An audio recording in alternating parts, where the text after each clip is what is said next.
जय हिंद भाइयों। तो कैसे हैं आप सभी। स्वागत है आपका ड्रोन डिफेंस अचीवर्स में और आप देख रहे हैं फिजिक्स की क्लास। और आज हमने यूनिट एंड मेजरमेंट के यूनिट एंड डायमेंशन के पूरा एकदम क्वेश्चन लगाने हैं, बढ़िया नेक्स्ट लेवल के, एक बढ़िया लेवल के क्वेश्चन लगाने हैं जो कि आपके एनडीए और एयरफोर्स और सभी कॉम्पिटिशन एग्जाम्स के लिए बहुत इंपॉर्टेंट है। जो मैं क्वेश्चन आपसे लगवाऊंगा वो एक बार आप यहाँ पे लगाइए, उसके बाद आप अपने आप प्रैक्टिस कीजिएगा, अपने घर पे कॉपी पेन लेके बैठिएगा और सबको विदाउट सॉल्यूशन, मतलब सॉल्यूशन को बिना देखिए आपको सॉल्व करना है वो क्वेश्चन, आप सॉल्व करिएगा और प्रैक्टिस करिएगा ज़्यादा से ज़्यादा। आज इस चैप्टर को हम कर देंगे ख़त्म। नेक्स्ट कौन सा चैप्टर स्टार्ट करना है वो आपको बताना है। अगर आप वेक्टर चाहते तो मैं वेक्टर स्टार्ट कर दूँगा, और अगर आप कोई और चैप्टर चाहते तो मैं वो स्टार्ट कर दूँगा। वैसे मेरे हिसाब से तो वेक्टर ही पढ़ना चाहिए आपको अभी, इसके बाद वेक्टर आपको कंप्लीट करना चाहिए, उसके बाद हम कोई और चैप्टर पे चलेंगे। चलिए तो चलिए आज क्वेश्चन लगाते हैं, फिर हम अपने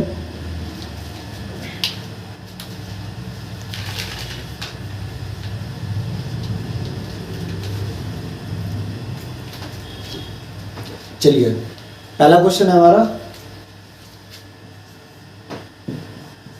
पहला क्वेश्चन है कि how many meters are in 1 light year. एक लाइट ईयर में कितने मीटर होते हैं, सॉरी 1 मीटर में कितने लाइट ईयर होते हैं, 1 मीटर में कितने लाइट ईयर होते हैं। तो क्वेश्चन है हमारा how many light year are in meter. ये है हमारा question, how many light year are in 1 meter. देखते हैं कितने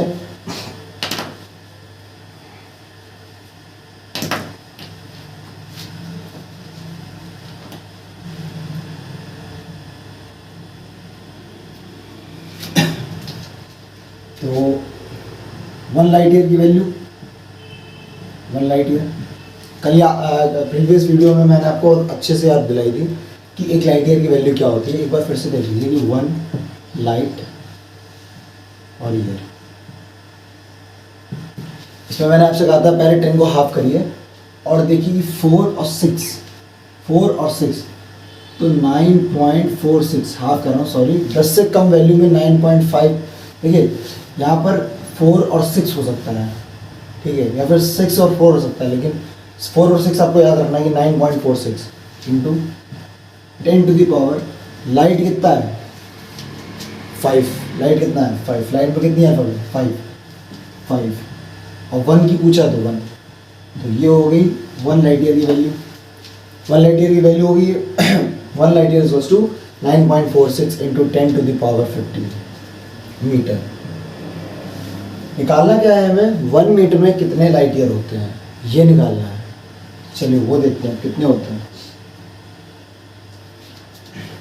देखिए एक लाइट ईयर में 9.46 into 10 to the power 15 meter इतना होता है।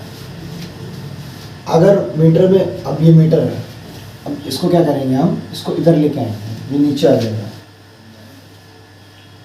ठीक है।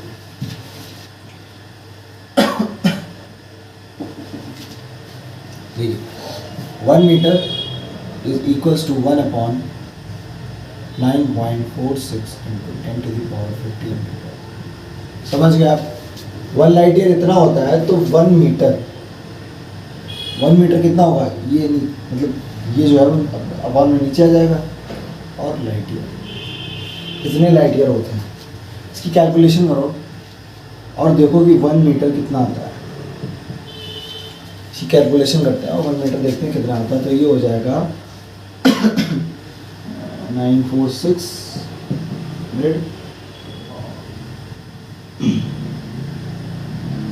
यहाँ से तो 1.46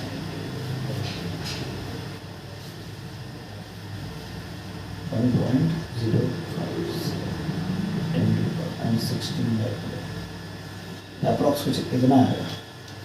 1 meter equals to 1.057 into 10 to the power -16 light year. इतनी कुछ वैल्यू आएगी 1 मीटर में कितने लाइट ईयर्स होते हैं। आई होप समझ में आ गया होगा आपको ये क्वेश्चन कि क्या पूछा था, how many light years are in 1 meter, कुछ भी पूछ सकता है।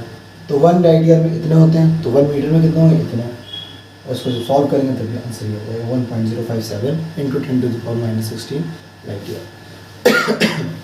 चलिए नेक्स्ट क्वेश्चन हम देखते हैं।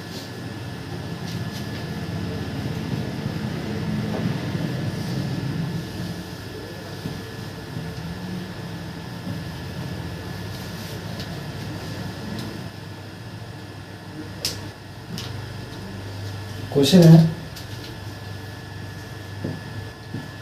What is the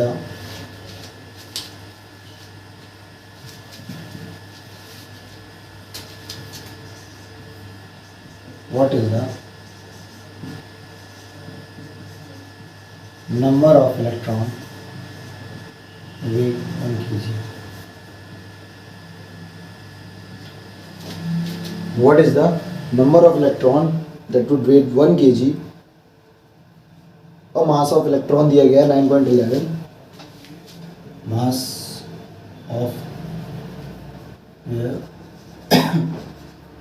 of electron is 9.11 into 10⁻31 kg। देखिए क्वेश्चन ये है, एक बार आप खुद से ट्राई कीजिए। What is the number of electron weight, what is the number of electron 1 kg। Check करना मुझे क्वेश्चन।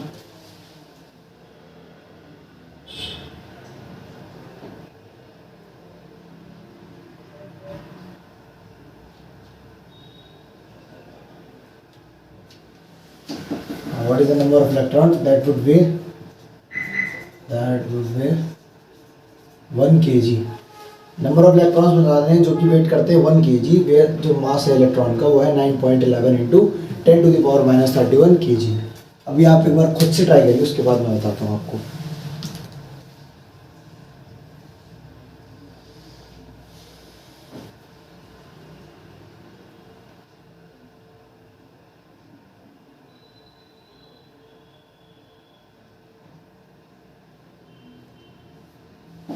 ठीक है, अब आपने लगा लिया होगा।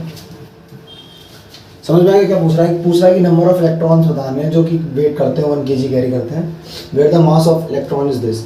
मतलब जो ये 1 kg दिया है ये हमारा टोटल मास दिया हुआ है। टोटल मास दिया है हमारा, टोटल मास क्या है हमारा? Total mass 1 kg। Number of electrons पूछे हैं और एक इलेक्ट्रॉन का मास इतना दिया हुआ है, तो सिंपली नंबर ऑफ इलेक्ट्रॉन्स निकालने में, अगर हम तो टोटल मास इसमें गिवन है वो अपॉन जो इलेक्ट्रॉन का मास है, मास ऑफ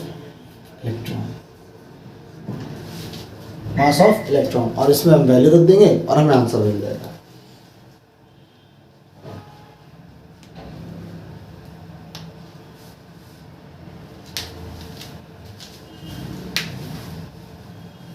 देखिए रख के देखी होगी आपने वैल्यू। चलिए मैं रखता हूँ। ठीक है, टोटल मास क्या है? 1 kg।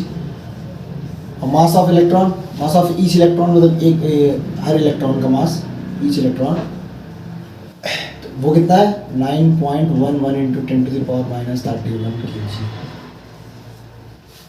इसको सॉल्व करते हैं। इसको सॉल्व करिए, देखिए आंसर क्या आता है। तो ये आएगा आपका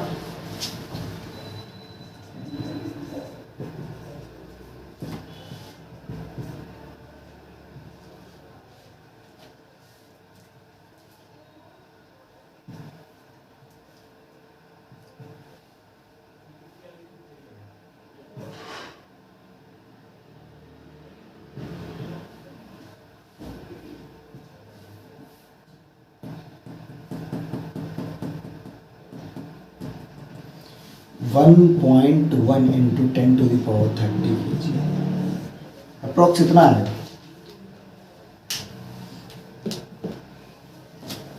1.1 इंटू 10⁻30 kg इतना आएगा। अगर आपका आंसर इतना आ रहा है तो बिल्कुल सही है। क्या पूछा था कि नंबर ऑफ इलेक्ट्रॉन पूछे थे जिनका टोटल मास हमें 1 kg दिया हुआ था। नंबर ऑफ ईच इलेक्ट्रॉन की वैल्यू दे रखी थी 9.11 इंटू 10⁻31 kg।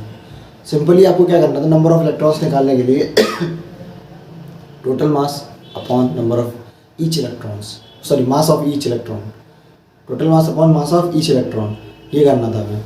उसके बाद सॉल्व किया जब हमने तो हमें आंसर क्या मिल गया 1.1 इंटू 10⁻30 kg। नेक्स्ट क्वेश्चन करते हैं,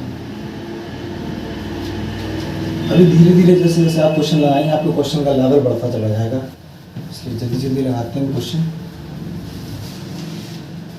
देखिए थर्ड क्वेश्चन हमारा,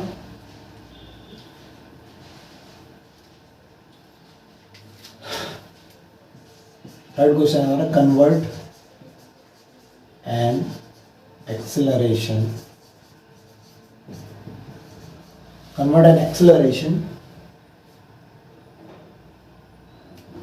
of 2 km/h² into यानी सेंटीमीटर पर सेकेंड स्क्वायर इंटू सेंटीमीटर पर सेकेंड स्क्वायर, इसको ऐसे भी लिख सकते हैं 2 km² से सेंटीमीटर। मैंने आपको बताया अच्छे से वीडियो में, और अब आप इसको आराम से लगा सकते हैं अगर आपने प्रीवियस वीडियो मेरी देखी है तो। एक बार आप खुद से ट्राई करेंगे फिर मैं आपको बताऊंगा, ट्राई करिए आप खुद से एक बार।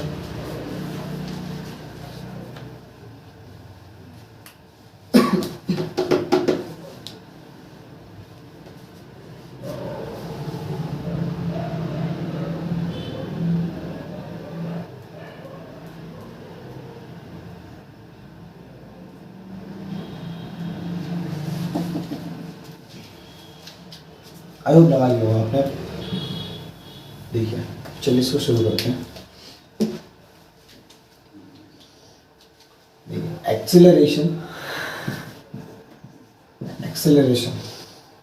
कितना 2 km/h², 2 km/h²। अच्छा 1 किलोमीटर इक्वल्स टू 10⁵ सेंटीमीटर होता है। Am I right or not? क्या यही होता है? हाँ यही होता है, ठीक है। तो 2 इंटू 10⁵ अपॉन सेंटीमीटर है, अपॉन आर को चेंज करता है। चलो आर को कैसे चेंज करेंगे, 1/36 आर स्क्वायर है ना, क्यों? अच्छा 1 आवर में कितने सेकेंड्स होते हैं, 60 मिनट्स, और 60 सेकेंड्स कितना हो जाएगा 36, वही लिखा ना। और उसके बाद इनका स्क्वायर वो नीचे लिखते हैं।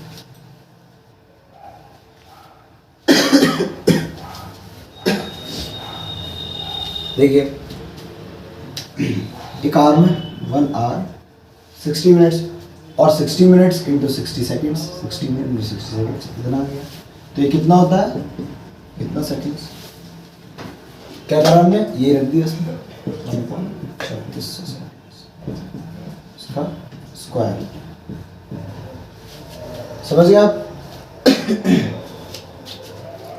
ये कितना आ गया, तो ये आ गया आपका, इसको सॉल्व करिए, 2 इंटू 10⁵/3600 इनका स्क्वायर, ये हो जाएगा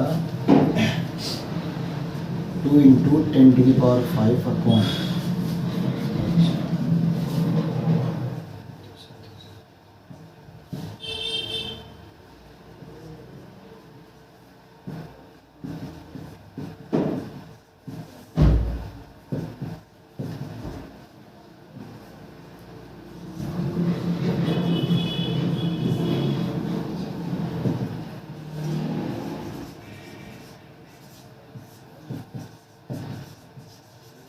इतना आएगा कुछ, और फिर ये 3 0 से 3 0 कैंसिल, और ये हो जाएगा 15,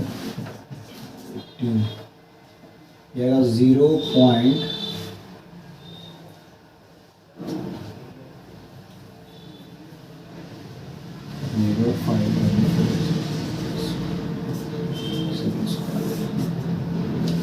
कितना कितना आएगा 0.0514 सेंटीमीटर पर सेकेंड स्क्वायर, 0.0154 सेंटीमीटर पर सेकेंड स्क्वायर, 0.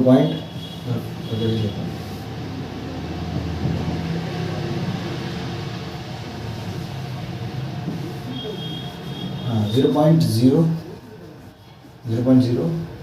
ठीक है, ये आएगा। क्या आएगा आंसर, इसको लिख लेते हैं आगे।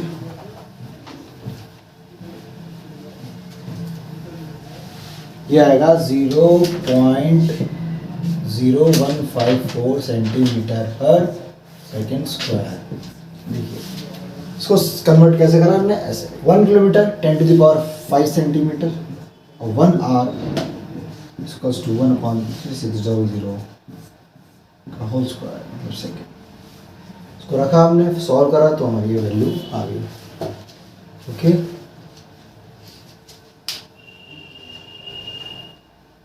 ठीक है। अब चलते हैं अगले क्वेश्चन पे। अगला क्वेश्चन सीधे बोर्ड पे लिखूंगा मैं, बार बार इतना टाइम वेस्ट नहीं करेंगे, फटाफट हमें और भी वैरायटी लगानी है क्वेश्चन की।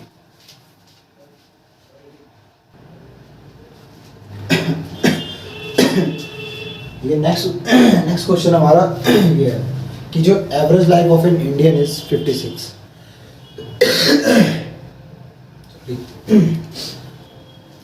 जो एवरेज लाइफ है किसी भी इंडियन की वो 56 ईयर है। हमें क्या करना है, हमें number of times of the human heart beat, मतलब हमें कितनी बार जो एक ह्यूमन का दिल होता है वो धड़कता है 56 साल में, ये बताना है। जबकि उसका हार्ट बीट एक बार की 0.8 सेकेंड दे रखी है। समझ गया, ठीक है। हमें क्या निकालना है, हमें एवरेज, जो देखिए एवरेज लाइफ होती है, एवरेज लाइफ उसको हम सेकेंड में निकालते हैं। मैंने कितना 56 ईयर दे रखा है, 56 ईयर दे रखा है। देखिए 56 ईयर है तो 56 ईयर, अब एक ईयर में कितने दिन होते हैं, 365.25। समझ गया, एक साल में कितने दिन होते हैं, 365.25 इंटू कितने घंटे होते हैं, 24 इंटू कितने मिनट होते हैं एक घंटे में, 60, और एक मिनट में कितने सेकंड होते हैं, 60 अपॉन वंस हार्ट बीट्स इन वंस सेकेंड, मतलब 0.8 सेकेंड, मतलब पर सेकेंड में कितनी, 0.8 सेकेंड में एक बार लगता है। तो 56 इंटू 365.25 इंटू 24 इंटू 60 इंटू 60। इसको सॉल्व करते हैं सेकेंड, इसको फटाफट सॉल्व करते हैं। पॉइंट डेटा तो एक यहाँ पे क्या आ गया, एक टेंशन रिप्लाई हुई, इस पॉइंट से ये 0 गया। फटाफट कैलकुलेट करते हैं। 56 7 इंटू 365 24 इंटू 36 10। इसको कैलकुलेट करते हैं।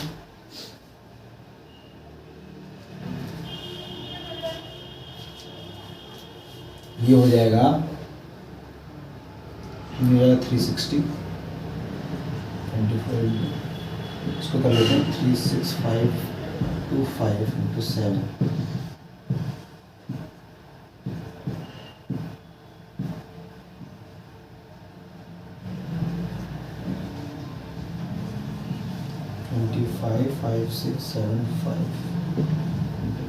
इसको सॉल्व करते हैं और 360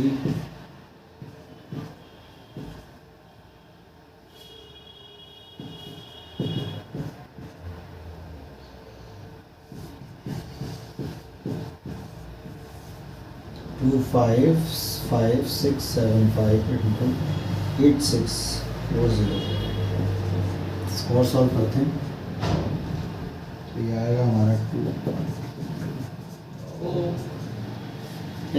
2.2 इंटू 10⁹ 2.2 इंटू 10⁹ टाइम्स मतलब इतनी बार धड़कता है हमारा दिल एक ह्यूमन का 56 ईयर, तो वो जीवित रहता है कितना 2.2 इंटू 10⁹ टाइम्स। समझ गए आप अच्छे से? क्या करा आपने, जो एवरेज लाइफ थी उसको पहले सेकंड में कन्वर्ट किया। सेकंड में कैसे? 24 घंटे वो सॉरी 56 साल, एक साल में कितने दिन 365.25, एक साल में कितने घंटे 24, एक दिन में कितने घंटे 24 घंटे, एक घंटे में कितने मिनट 60 मिनट, और एक मिनट में कितने सेकंड 60 सेकंड, अपॉन जो एक बार जो 0.8 सेकंड में एक बार दिल धड़कता है वो टाइम। इसको सॉल्व किया तो हमारा है 2.2 इंटू 10⁹ टाइम्स हमारा जो दिल है वो धड़कता है 56 साल में, 56 ईयर। तो ऐसे ही क्वेश्चन पूछता है आपसे घुमा फिरा के, और इतना इजी आपको, मतलब इतना इजी क्वेश्चन होता है और आपको लगता है कि क्या पहाड़ है ये, पर पहाड़ नहीं है, ये बहुत ही इजी क्वेश्चन है जो आपने एकदम चुटकियों में कर दिया, जिससे आप कर भी देंगे। तो एवरेज लाइफ की थी 56 थी, इसको हमने सेकंड में कन्वर्ट कर लिया, उसको सॉल्व कर लिया, तो हमारा आंसर क्या गया 2.2 इंटू 10⁹ टाइम्स। इसको एक बार आप बैक करके और इसको एक बार खुद से एक बार सॉल्व करेंगे तो आपको एकदम अच्छे से समझ में आ जाएगा। चलिए नेक्स्ट क्वेश्चन करते हैं लोग।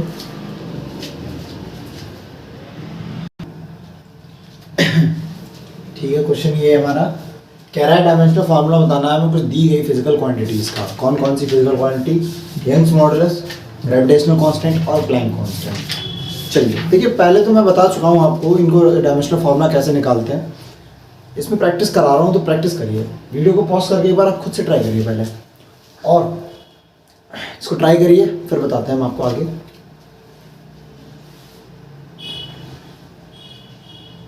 ठीक है, आपने ट्राई कर लिया होगा, अब बताते हैं हम आपको। ठीक है, जैसे पहला लेते हैं यंग्स मॉडुलस। अच्छा, यंग्स मॉडुलस का फॉर्मूला क्या होता है वो हम आगे पढ़ेंगे, बट अभी मैं आपको ऐसे नॉलेज के लिए बता दे रहा हूँ। यंग्स मॉडुलस होता है longitudinal stress upon longitudinal strain. Longitudinal stress upon longitudinal stress upon longitudinal strain, longitudinal strain,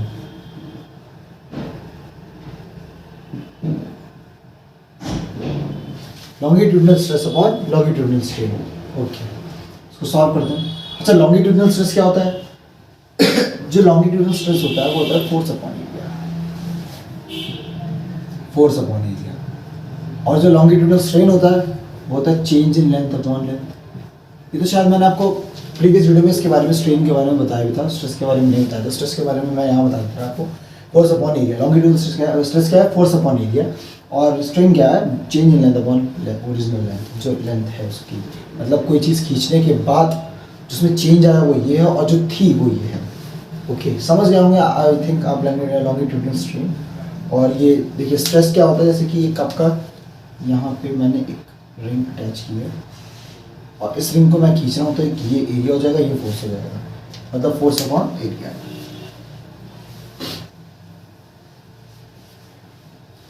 ये सब आगे बताऊंगा मैं आपको, भी फिलहाल इसको सीधे ना जो क्वेश्चन है उसके पर्पस से लगा के ख़त्म करते हैं। तो ये क्या हो जाएगा? Force into length upon area into change in length. अच्छा, फोर्स की डायमेंशन मैं आपको कई बार बता चुका हूँ, निकालना भी बता चुका हूँ, तो इसीलिए मैं कोई टाइम को वेस्ट नहीं करूँगा और डायरेक्ट लिखूँगा। ओके, क्योंकि मैंने आपको पहले बताया कि कैसे निकालते हैं फोर्स की जो डायमेंशन होती है वो। देखिए रखते हैं, फोर्स क्या है? mLT - 2 n⁻⁴ l⁻⁴ t⁻⁻2 into length, मतलब l⁻⁴ upon area metre square, मतलब l² इंटू l। देखिए इतनी चीज़ आपको क्लियर है कि नहीं? फोर्स m⁻⁴ l⁻⁴ और t⁻⁻2, उसके बाद लेंथ मतलब l⁻⁴, उसके बाद area into length, change in length. तो एरिया क्या है? Metre square. मीटर में किसकी मीटर की डायमेंशन क्या होती है? लेंथ। तो l⁻² हो जाएगी, क्योंकि मीटर स्क्वायर है, मतलब कि l का स्क्वायर है, ये l² हो जाएगी, वही मैंने यहाँ पे लिख दी, इंटू जो चेंज इन लेंथ उसको l लिखते हैं, क्योंकि लेंथ l ही है। अब इसको कर लेते हैं सॉल्व।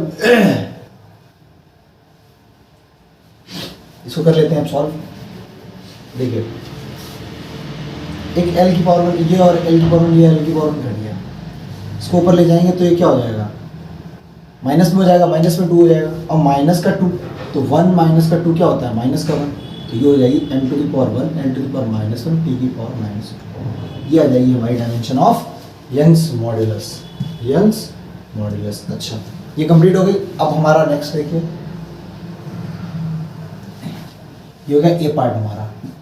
अब देखते हैं बी पार्ट को। बी पार्ट है हमारा ग्रेविटेशनल कांस्टेंट, ग्रेविटेशनल कांस्टेंट। एक फॉर्मूला देखिए आप, F equals to G into m1 m2 upon r²। इसमें जो g है वो है ग्रेविटेशनल कांस्टेंट, इसमें जो g है वो है ग्रेविटेशनल कांस्टेंट।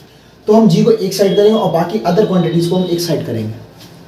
g को एक साइड करते हो तो ये हो जाएगा हमारा F into r² upon m1 m2। Clear है इतना?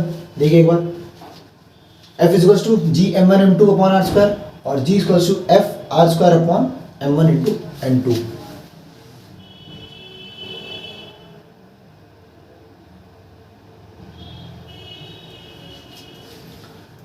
यहाँ पे भी हमें फोर्स से ही काम है, तो सीधा फोर्स डायमेंशन है, फोर्स को रखते हैं। फोर्स क्या है, m to the power 1 l to the power 1 t की पावर -2, ये फोर्स है, इनटू रेडियस। रेडियस किसी भी सर्कल की जो रेडियस है, लेंथ ही तो है, एक लेंथ ही तो है, इसकी डायमेंशन क्या है, l ही तो है, इसकी डायमेंशन l है, तो ये l² हो जाएगा अपॉन, यहाँ पे जो m1 m2 है वो मास है, तो मास मतलब m, कैपिटल M की वैल्यू 1, मतलब इनकी डायमेंशन क्या है m1, और एक और ये m2 हो जाएगा। अब इसको सॉल्व कर लेते हैं।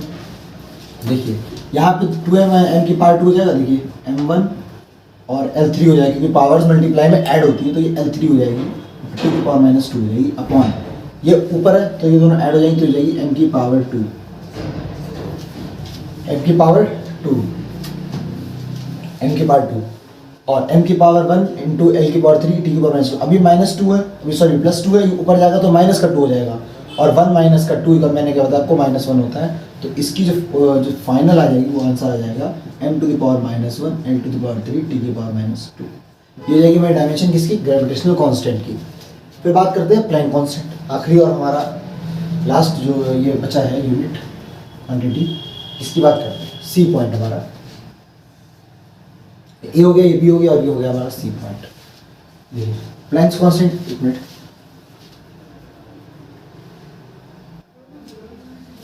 ठीक है देखिए अब बचा कौन सा हमारा, Planck constant.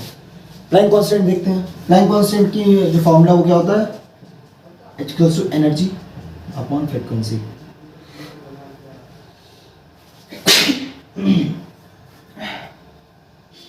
Sorry, energy upon frequency, ये होता है हमारा फॉर्मूला इसका, प्लैंक कांस्टेंट। देखिए एनर्जी, देखिए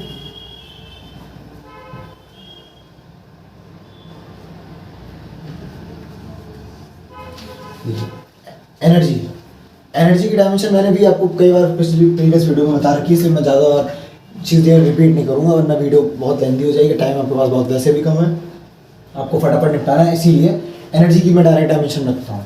तो जो एनर्जी की डायमेंशन होती है वो होती है m to the power 1 l to the power 2 t की पावर -2 अपॉन, अच्छा फ्रीक्वेंसी टाइम से थोड़ा मतलब रिलेटेड, इसीलिए ये t की पावर 1 हो जाएगा, फ्रीक्वेंसी t1 हो जाएगी, फ्रीक्वेंसी क्या हो जाएगी, फ्रीक्वेंसी की डायमेंशन क्या हो जाएगी, t टू द पावर 1, तो m की पावर 1 l की पावर 2 t की पावर -2। अब इसको सॉल्व करेंगे, t की पावर 1 है तो ये 1 ऊपर जाएगी तो माइनस में हो जाएगी, तो ये हो जाएगा m to the power 1 l to the power 2 और t की पावर -3। ये हो जाएगी डायमेंशन हमारी प्लैंक्स कांस्टेंट की। तो यंग्स मॉड्यूलस की मैंने आपको बताई, longitudinal stress upon longitudinal strain. Longitudinal stress होता है फोर्स अपॉन एरिया, और लॉन्गिट्यूडनल स्ट्रेन होता है change in length upon length. अब force into length upon area into change in length.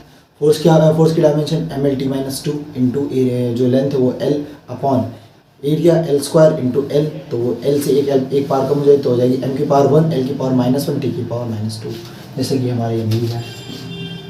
फिर ग्रेविटेशनल कांस्टेंट की बात करते हैं। ग्रेविटेशनल कांस्टेंट में F equals to g into m1 m2 upon r²।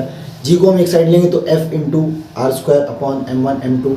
Force कितना होता है MLT-2 इंटू आर स्क्वायर, मतलब एरिया लेंथ में तो होता है L स्क्वायर हो गया, ठीक है। उसके बाद M1 M2 है, M1 जो सॉरी मास M1 मास M2, मास M1 की डायमेंशन कैपिटल M की पावर 1 और M2 की भी कैपिटल M की पावर 1, दोनों कितनी होगी M की पावर 2, ऊपर गई तो एक M की पावर कम होगी तो वही M की पावर -1 L की पावर 3 और T की पावर -2, जो कि हमें ये मिल गया L की पावर 3 T की पावर -2 M की पावर -2। फिर हमारा जो लास्ट था वो था प्लैंक कांस्टेंट। प्लैंक कांस्टेंट देखते हैं, प्लैंक कांस्टेंट का एनर्जी अपॉन फ्रीक्वेंसी है। अच्छा, एनर्जी की डायमेंशन मैं आपको पहले बता चुका था, क्या है ml2 T की पावर -2। फ्रीक्वेंसी नीचे T है तो T ऊपर जाएगी तो वैसे भी माइनस का 2 है ही, तो ये ऊपर जाएगी तो माइनस में हो जाएगी, तो T की पावर -3, M की पावर 1 L की पावर 2 T की पावर -3। अब मैं एक लास्ट क्वेश्चन और कराता हूँ आपको, इसको आप अच्छे से देखिए।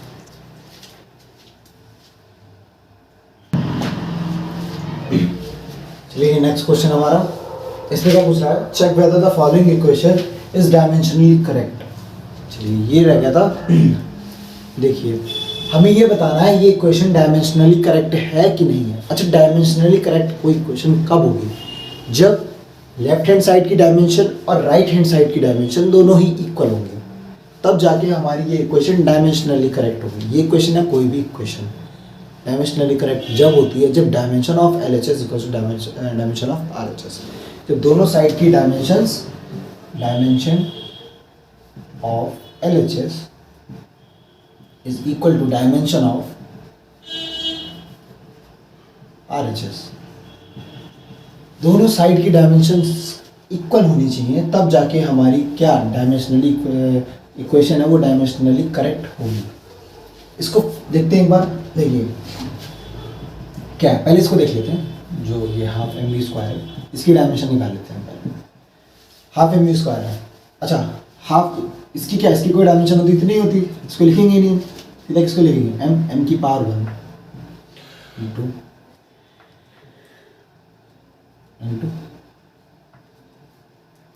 v।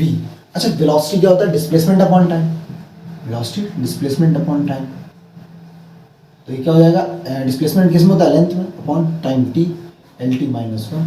तो ये क्या रख देंगे LT-1 का होल स्क्वायर, mv स्क्वायर है ना, तो ये क्या हो जाएगा m to the power 1 L to the power 2 v square है और t की पावर -1। ये आ जाएगी हमारी लेफ्ट हैंड साइड। अब हम निकालेंगे अपनी राइट हैंड साइड। देखिए राइट हैंड साइड, देखिए राइट हैंड साइड को उतारते चलाते नीचे, और वही नीचे आओ MGH आ गए नीचे।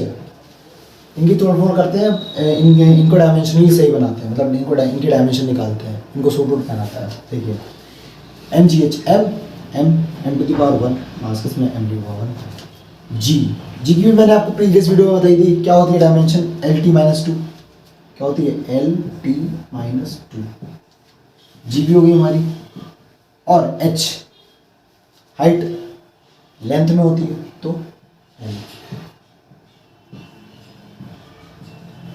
ये तीन हो गई। अब अच्छा इसको लिखते हैं एक बार कि m की पावर 1 L की पावर ये और ये, इसकी पावर 1 इसकी पावर 1, क्या हो जाएगा L की पावर 2 और T की पावर -2, T की पावर -2।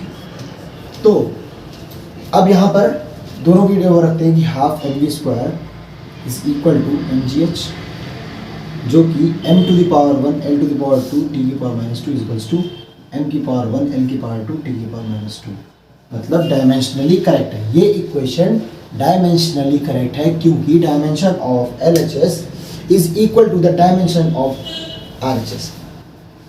दोनों की डायमेंशन सही है, इसीलिए dimension of LHS is equal to dimension of RHS। समझ गए होंगे, आई होप आपको तो क्लियर हो गया होगा कि क्वेश्चन पूछ रहा था कि डायमेंशनली क्या ये इक्वेशन जो गिवन इक्वेशन है half mv square equals to MGH, क्या ये डायमेंशनली करेक्ट है। डायमेंशनली करेक्ट जो कोई चीज़ तब होती है जब डायमेंशन ऑफ LHS जो है वो डायमेंशन ऑफ RHS के इक्वल होती है। इतने आपको अभी तक मतलब इंपॉर्टेंट क्वेश्चन बताया। कुछ क्वेश्चंस जो रह गए होंगे, अगर मुझे अगली वीडियो लेनी पड़ी तो उसमें मैं आपको अगली वीडियो में वो क्वेश्चन आपको इंपॉर्टेंट करा दूंगा। नेक्स्ट वीडियो में मेरे हिसाब से मेरी तरफ से ये रहेगा कि मैं आपको प्रीवियस ईयर करा दूँ। नेक्स्ट वीडियो में मैं आपको प्रीवियस ईयर करा दूँगा, फिर मैं नया चैप्टर स्टार्ट कर दूँगा। तो अभी थोड़ा सा एक वीडियो और आएगी आपके लिए कि इसमें हम क्या करेंगे, न्यूमेरिकल्स लगाएंगे प्रीवियस ईयर वाले जितने भी रिलेटेड होंगे यूनिट एंड डायमेंशन से, और जितने भी आए होंगे अब तक वो सब लगवा दूंगा। कब? कल की वीडियो में। मिलते हैं अब आपको कल की वीडियो में। आज यहीं पे ख़त्म करते हैं और आज को यहीं तक रखते हैं।